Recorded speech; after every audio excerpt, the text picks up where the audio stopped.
And I feel like it is. I go back to how I said it at the beginning. Like, it is hard because we do grow up in a way where we're supposed to just stay complicit and just allow for them to keep doing certain things. But, like, to what point? And I feel like I have gotten to this point quicker than others, I feel like. Mm-hmm. Because some people will go most of their life and just allow and allow and allow. But I feel like I go back to me having PCOS. I feel like, honestly, like, hopefully it doesn't come off as being insensitive to people that do have or have been diagnosed with PCOS or any other, condition. But I feel like, to me, like, I'm trying to change how I see PCOS, at least how it impacted me in my life, Mm-hmm. And seeing it as a blessing in disguise, because I feel like my health was at risk. My health was on the line. Right? And, like, am I going to allow someone to disturb my peace?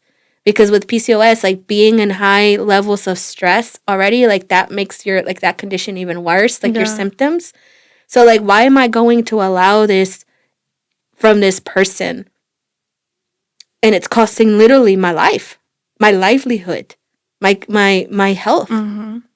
So, like, literally for me, it forced me. Like, I felt like I was put into a wall entre la pared y la espada y la pared, Mm-hmm. or whatever.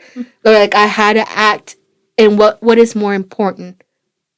This relationship with somebody that keeps hurting me, Mm-hmm. or my health. And I feel like it kind of goes back to, like, when you're on a plane and people are doing, like, your safety rules, like the ¿cómo se llaman? Las hermosas, ¿cómo se llaman las? My mind just went blank in English. The people that work for the plane.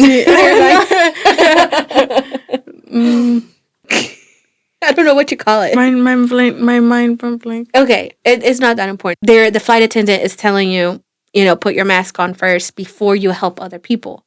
And I feel like, in other words, the way I take that is, take care of yourself first. If you want to help other people. Exactly. Mm-hmm. Take care of yourself first, because if you're not taking care of yourself, how can you give back to anyone? How can you give back to anyone? If you're in a mental state where people are hurting you constantly, especially your family members. But I feel like it's just a toxic trait it's hard to just get over with. It's not that easy. I feel like for me it's a little bit different compared to you. How so? Huh? How so? I don't know. It's like I always want to try to see I always want to give people the benefit of the doubt and try to see their good. Try to always see their good side.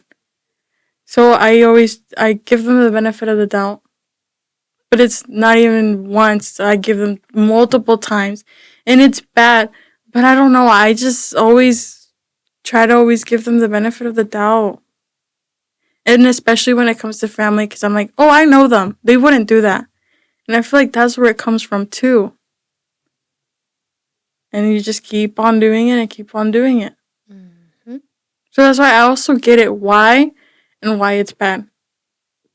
Yep. But it's just hard to break from that toxic trait. It really is. Yeah.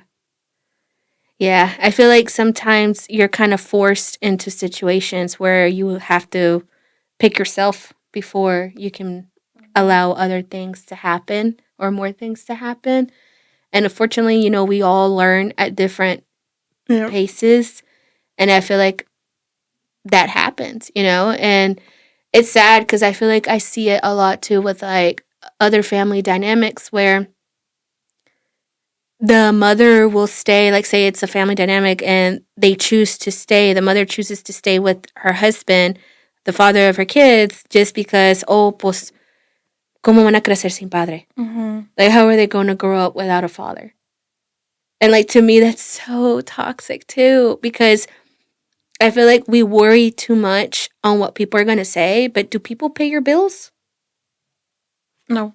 And that's my thing too. And I feel like even that conversation too, like, growing up without a father, those kids, and that if you decide to separate in that moment from that toxic person, in that moment, your kids are probably not going to understand, especially if they're little. They're not going to understand. But I feel like as they're older and they can their brains can be more developed and they can see what's going on. Exactly. Fully and be more transparent with them. They'll come around. Yeah. They'll come around. And it's sad because that's another thing too with our like Latino households that you see that a lot where like females will stay with their partner for even if they're cheating, even though if they're, abusing physically, emotionally, mentally. And it's sad because that generation that literally just keeps going because now those kids have grown up with that example that it's okay to treat a female like that or treat any person like that. Those kids now are more probable to grow up and repeat those same patterns. And I feel like that's kind of how I see it too, is like if I were to be teaching my child self-respect, am I being a good example for them? By allowing certain family members, certain people that care about me to keep on disrespecting me, keep on doing certain toxic traits. Because it's not even about like care or disrespect. Like we said, there's abuse.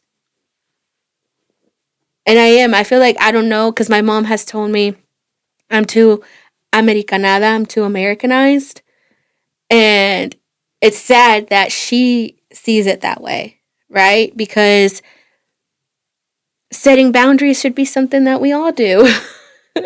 Something like self-respect, that's something that we should all have within ourselves.